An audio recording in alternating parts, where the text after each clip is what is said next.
అండాశయాలు అనేవి 2 female reproductive organs ఉంటాయి. అంటే గర్భసంచి పక్కనే 2 అండాశయాలు అన్నవి ఓవరీస్ అంటాం. ఓవరీస్ అన్నది ప్రతి ఒక్కళ్ళకి ఉంటాయి. సో ఈ ఓవరీస్లో ఎక్కువగా కణుతులు డెవలప్ అయితే దాన్ని పాలిసిస్టిక్ ఓవరీ అని అంటాం. సో ఇలా కణుతులు డెవలప్ అవ్వటం వల్ల అండాశయాల్లో దానికి తగ్గట్టుగా వచ్చే బాడీలో హార్మోన్ చేంజెస్ వల్ల వచ్చే సిమ్టమ్స్ అన్నిటినీ కలిపి పాలిసిస్టిక్ ఓవేరియన్ సిండ్రోమ్ అంటాం. ఈ కణుతులు ప్రతి నెలసరి వచ్చినప్పుడు ప్రతి అండాశయం నుంచి ఒక ఎగ్ రిలీజ్ అయ్యి ఆ తర్వాత 14 డేస్కి మనకి మెన్సెస్ వస్తుంది. ఇలా కాకుండా నార్మల్గానే అండాశయంలో వాళ్ళకి 10 నుంచి 12 దాకా సిస్టుల్ లాగా ఫామ్ అయిపోయి అండం సరిగ్గా విడుదల అవ్వక ఇవన్నీ సిస్టుల్ లాగా ఉండిపోతాయి. దీనివల్ల బాడీలో హార్మోన్స్ అన్నవి ఆడవారికి ఏదైతే ఈస్ట్రోజన్ ప్రొజెస్ట్రాన్ అనే హార్మోను, మగవాళ్ళకి ఉండే ఆండ్రోజన్స్ కొన్ని ఉంటాయి.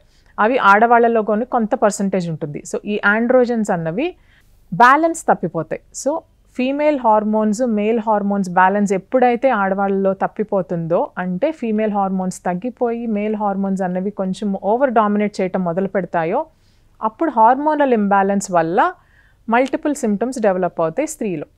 ఇలా ఏమేమి సిమ్టమ్స్ డెవలప్ అవుతాయి అని అంటే అధికంగా ఫేస్ మీద హెయిర్ డెవలప్ అవటము, అన్వాంటెడ్ హెయిర్ అంటాం అది, ఆర్ యాక్నే పింపుల్స్ లాగా ఫేస్ మొత్తం పింపుల్స్ వచ్చేయటము, బరువు పెరిగిపోవటము, ఎస్పెషల్లీ బరువు పెరిగినప్పుడు పొట్ట చుట్టూతో ఎక్కువగా బరువు చేరటము, అండ్ వాళ్ళకి మెన్సెస్ రిలేటెడ్ సమస్యలు అంటే మెన్సెస్ కరెక్ట్ టైంకి రాకపోవటము, కరెక్ట్ టైంకి రాకుండా 2-3 నెలల తర్వాత 6 నెలల తర్వాత రావటము, ఇట్లా ఏదైతే ఇర్రెగ్యులారిటీ ఇన్ ద మెన్సెస్, మెడ చుట్టూతా నల్లగా ఏర్పడటము, దీన్ని ఎకాంథోసిస్ అని అంటాం.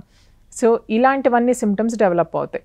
సో ఇలా అధికంగా బరువు పెరుగుతూ నెలసళ్ళు సరిగ్గా రాకుండా మొహం మీద పింపుల్స్ రావటము, లేకపోతే అన్వాంటెడ్ హెయిర్ గ్రోత్ అంటే చిన్న మీదగా గడ్డం మీద కానీ అప్పర్ లిప్ మీద కానీ అలా ఎక్సెసివ్గా హెయిర్ ఫామ్ అవ్వటము, ఇవన్నీ హార్మోనల్ ఇంబ్యాలెన్స్ వల్ల వచ్చే చేంజెస్. సో ఎప్పుడైతే చిన్నపిల్లల్లో కానీ పెద్దవాళ్ళలో కానీ ఇలాంటి సిమ్టమ్స్ ఏదైతే నోటీస్ చేసినప్పుడు వాళ్ళకి పీసీఓడి ఉందా లేదా అని నిర్ధారించడం చాలా ఇంపార్టెంట్. పీసీఓడి అని నిర్ధారించడం జస్ట్ ఒక స్కాన్ చేసో ఒక బ్లడ్ టెస్ట్ చేసో పీసీఓడి ఉంది అని ఒకరికి చెప్పలేము. సో సిమ్టమ్స్ ఉన్న వాళ్ళకి కొన్ని రకమైన రక్త పరీక్షలు చేసి, కొంతమందికి స్కాన్ అవసరమైతే స్కానింగ్ చేసి చూసి ఒకవేళ వీటిలో ఏమైనా చేంజెస్ ఉంటే దాన్ని బట్టి వాళ్ళకి పీసీఓడి ఉందా లేదా అన్నది నిర్ధారణ చేయటం జరుగుతుంది. వన్స్ పీసీఓడి ఉంది అని తెలిసినప్పుడు మనం ఈ హార్మోన్స్ అన్నిటిని బ్యాలెన్స్ చేయటం చాలా ఇంపార్టెంట్. 2 రకాలుగా ఉంటుంది PCOS, obese PCOS, lean PCOS. అంటే అధిక బరువు వల్ల వచ్చే పీసీఓఎస్ ఒకటేమైనా పీసీఓఎస్ ఉంటుంది అంటే హార్మోన్ చేంజెస్ జరుగుతున్నాయో మనకి బ్లడ్ టెస్ట్లో తెలుస్తుంది, అల్ట్రాసౌండ్లో పీసీఓఎస్ పిక్చర్ కనపడుతుంది, వాళ్ళకి సిమ్టమ్స్ ఉంటాయి. కానీ అధిక బరువు కాకుండా యూజువల్లీ ఒక 5 to 10% of them lean PCOS కేటగిరీలో పడతారు. అంటే సన్నగా ఉండి కూడా పీసీఓఎస్ అన్నది ఉండటం అన్నది చూస్తూ ఉంటాం. సో వాళ్ళకి సిమ్టమ్స్ ఏవైతే ఉన్నాయో సిమ్టమ్స్ని బట్టి బరువు పెరగటం వల్ల పీసీఓడి ప్రాబ్లం వచ్చిందా, పీసీఓడి ప్రాబ్లం ఉండటం వల్ల బరువు పెరగటం అన్నది ఆ క్వశ్చన్ ఎవ్వరం కరెక్ట్గా ఆన్సర్ చేయలేం. సో ఇదే విషస్ సైకిల్. అధిక బరువు ప్రాబ్లం ఉండటం వల్ల పీసీఓడి వర్సన్ అవుతుంది, పీసీఓడి ఉండటం వల్ల అధిక బరువు అన్నది కంట్రోల్ చేయలేకపోవటం, అన్నీ they go hand in hand. So hormonal imbalance ఉంది అని తెలుసు కాబట్టి యూజువల్గా ఫస్ట్ థింగ్ మనం చేయాల్సింది ఏంటంటే డయటరీ చేంజెస్. వాళ్ళు బరువు తగ్గటం అన్నది is the first priority. Once బరువు తగ్గటం మొదలుపెట్టి బ్యాలెన్స్డ్ డైట్ తీసుకొని రెగ్యులర్గా ఎక్సర్సైజ్ చేస్తూ బరువు తగ్గటం మొదలు పెడితే ఆటోమేటిక్గా బ్రెయిన్లో నుంచి వచ్చే హార్మోన్స్ అన్నీ ఒక బ్యాలెన్స్లోకి రావటం మొదలు పెడతాయి. వన్స్ హార్మోనల్ బ్యాలెన్స్ మనం మెయింటైన్ చేస్తూ ఉంటే పీసీఓడికి వేరే కొత్తగా మనం మెడిసిన్స్తో ట్రీట్మెంట్ ఇవ్వాల్సిన అవసరం చాలా వరకు రెస్ట్రిక్ట్ చేయొచ్చు. బరువు తగ్గినా కానీ మనకు రెగ్యులర్గా సైకిల్స్ రావట్లేదు, బరువు అసలు నేను తగ్గలేకపోతున్నాను ట్రై చేసినా అని కొంతమంది అంటూ ఉంటారు. ఇలాంటి వాళ్ళకి ప్రాబబ్లీ హార్మోనల్ ట్రీట్మెంట్ కూడా ఇవ్వాల్సిన అవసరం ఉంటుంది. హార్మోన్ ట్రీట్మెంట్ అన్నది అండర్ మెడికల్ గైడెన్స్, అంటే ఒక గైనకాలజిస్ట్ని కలిసి వాళ్ళు ఇచ్చిన గైడెన్స్ ప్రకారం తీసుకోవడం చాలా చాలా అవసరం. హార్మోన్ మాత్రలకి వాటికి స్పెసిఫిక్గా సైడ్ ఎఫెక్ట్స్ ఉంటాయి. సో ఎవరికి హార్మోన్ మాత్రలు అవసరము, ఎవరికి ఏ టైప్ ఆఫ్ హార్మోన్ ఇస్తే వాళ్ళకి రెస్పాన్స్ ఉంటుంది అన్నది గైనకాలజిస్ట్ ప్రతి ఒక్క పేషెంట్ని సపరేట్గా ఇవాల్యుయేట్ చేసి దానికి తగ్గట్టుగా హార్మోన్స్ ప్రిస్క్రైబ్ చేయడం జరుగుతుంది. సో హార్మోన్ మాత్రలు తీసుకోవటం అన్నది సెకండ్ ఆప్షన్. అండ్ ఎవరికైతే పింపుల్స్ ఉన్నాయో దానికి తగ్గట్టుగా ట్రీట్మెంట్, ఎవరికైతే అధిక హెయిర్ రావటం ఉంటుందో దానికి తగ్గట్టుగా ట్రీట్మెంట్. అండ్ ఈ హార్మోనల్ ఇంబ్యాలెన్స్తో పాటు బాడీలో మెటబాలిక్ చేంజెస్ జరుగుతాయి. అంటే మనం తినే షుగర్, కార్బోహైడ్రేట్ ఏదైతే మనం రోజు తీసుకుంటామో అది సరిగ్గా ప్రాసెస్ అవ్వదు బాడీలో ఎవరికైతే పీసీఓఎస్ ఉంటుందో. ఈ హార్మోనల్ ఇంబ్యాలెన్స్తో పాటు ఎవరికైతే మెటబాలిక్ డిస్టర్బెన్స్ ఉంటుందో వాళ్ళకి యూజువల్గా ఇలా మెడ చుట్టూతా నల్లగా ఏర్పడటము, వాళ్ళకి యాక్సిల్లాలో అంటే చేతుల కింద బాగా నల్లగా ఏర్పడటం ఇవన్నీ నోటీస్ చేస్తూ ఉంటాం. హైపర్ పిగ్మెంటేషన్ అంటాం, అంటే స్కిన్ నల్లబారిపోవటం.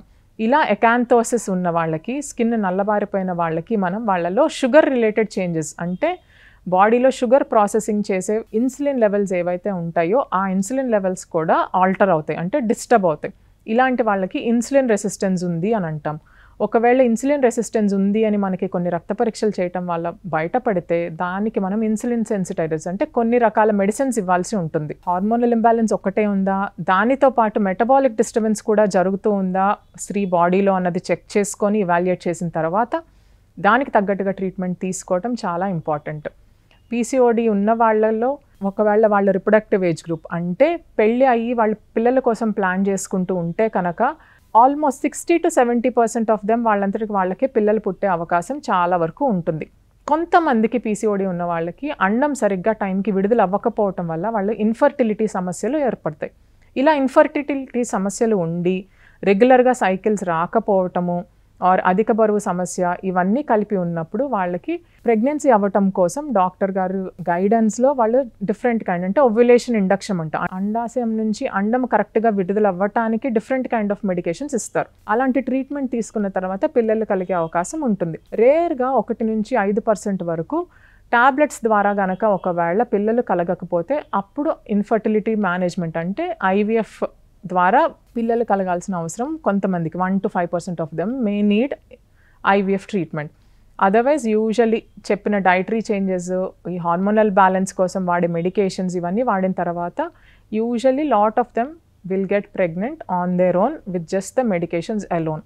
కొంతమందికి ఎవరికైతే ఇన్ఫర్టిలిటీ సమస్యలు మెడికేషన్స్తో కూడా సెట్ కాకపోతే వాళ్ళు ఐవీఎఫ్ ద్వారా పిల్లల్ని కనటానికి ట్రై చేయొచ్చు.